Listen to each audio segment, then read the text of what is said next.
Prepare the area being soldered with the necessary flux.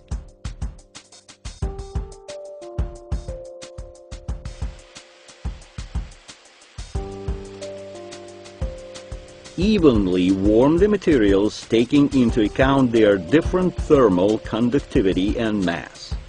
Give more attention to the material which has greater thermal conductivity and mass.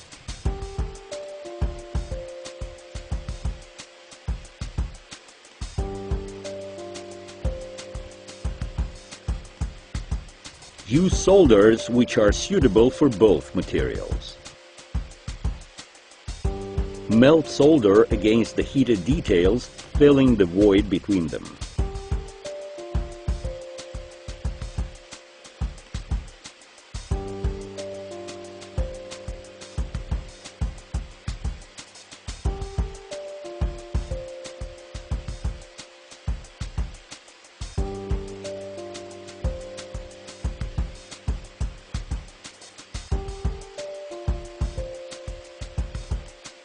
When work is completed, turn off torch by pressing the off button. Cool torch by placing in water. After hissing has stopped, take out the torch.